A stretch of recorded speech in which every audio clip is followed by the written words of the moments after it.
If getting in shape was easy, everybody would do it. This is something I tell my clients all the time. When they're having a tough week, when they're feeling unmotivated, or when I'm really putting them through a tough session, I have to remind them that if it was so easy, everybody would be doing it. Everyone would be in good shape, but they're not. And it's not because most people are lazy, and truthfully, it's not because they don't want it. It's because they expected it to be way easier than it actually is. They thought they would start a training program, they would see results in a few weeks, and they would ride that momentum and that motivation forever. But when the results slowed down and it stopped feeling exciting, and when the workouts actually felt like work, they stopped. But the people who were actually in great shape, they didn't find an easier path. They just accepted what it's actually going to cost, and they kept showing up anyways. And let me show you exactly what I mean. You keep looking for the easier way. The faster program, the 1200 calorie diet, the version of this that doesn't require consistency. And guess what? It doesn't actually exist. Every 6-week transformation you've seen was either the highlight reel or someone who burned out and quit right after that photo was taken. Every simple hack you've tried worked well for 2 to 3 weeks, and then you were right back to where you started. Shortcuts don't build anything. They just delay the real work.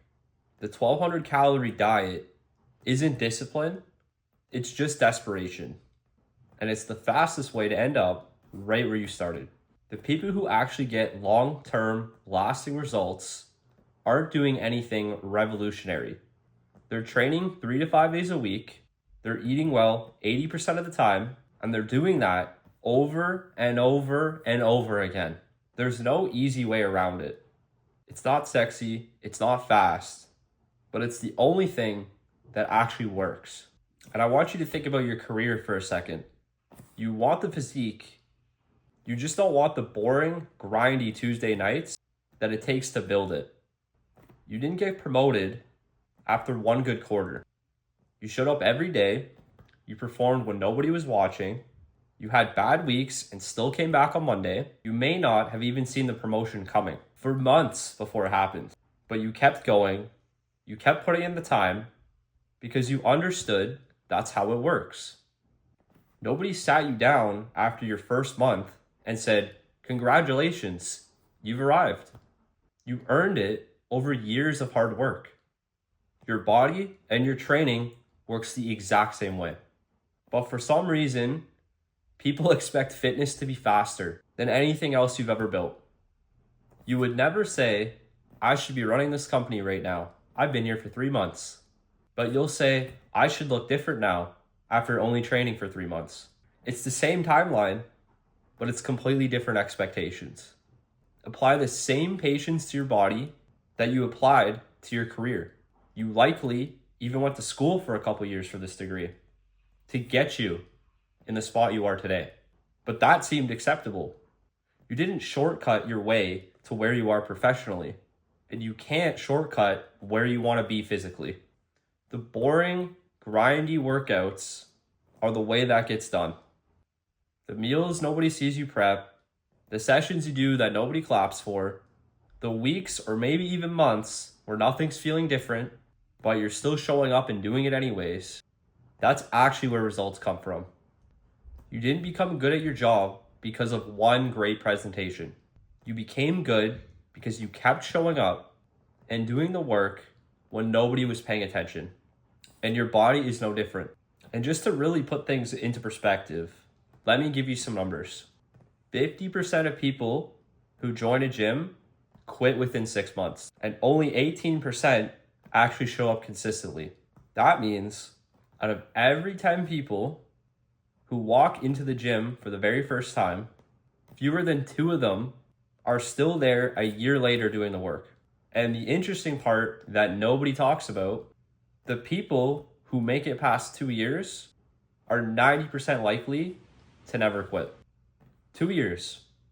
That's really the line. And everything before that is really the hard part.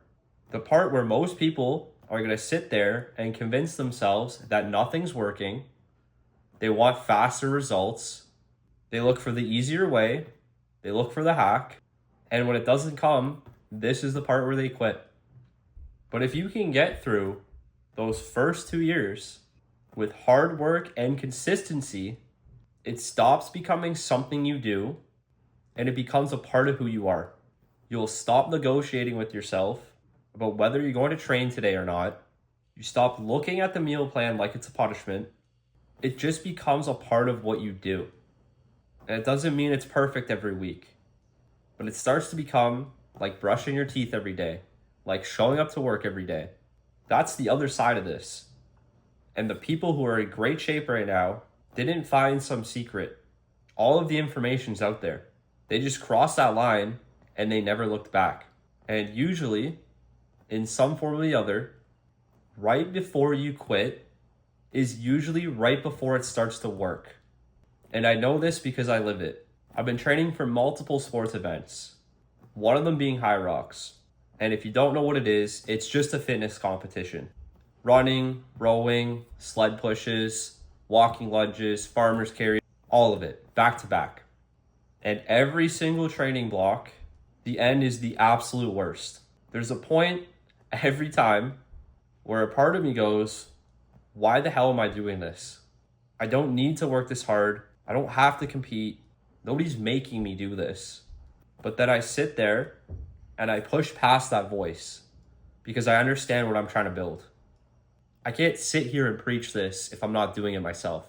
So I show up on race day, I compete, and every single time, I'm so glad I did it.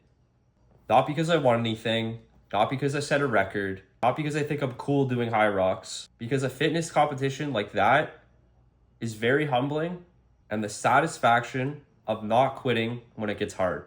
And that's the thing that doesn't get talked about a lot. The reward isn't just the result. It's not just the time you finished in. It's knowing that you earned it. Knowing you could have quit at any second and it wouldn't have mattered, but you didn't. And that feeling, whatever fitness competition it may be, or even just a hard workout, knowing that you pushed through when everything in you wanted to quit, that's what actually changes you. And that's what builds the identity. You're always going to have that voice. The one that says that this is too hard.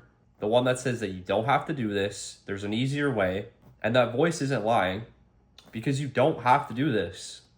But you have to accept then that if you truly want the result, this is what the result costs. So don't argue with that voice. Don't try to outthink it. Don't try to outsmart it. Just show up anyways and let the work speak for itself. And I'm not a guy who's big on motivational videos. I do come off passionate, but I'm not here to try to pump you up. I'm not trying to set you off for 2 days feeling great before you're right back to where you started. Because the truth really is, getting in shape is hard. Staying in shape, not as hard, but still hard. Building something that lasts is really hard. But you already know how to do hard things. You've done them for your entire life. You've done them in your career. You've done them in your relationships. You've done them in every area of life that actually matters to you. So stop waiting for this to get easy. It's not going to.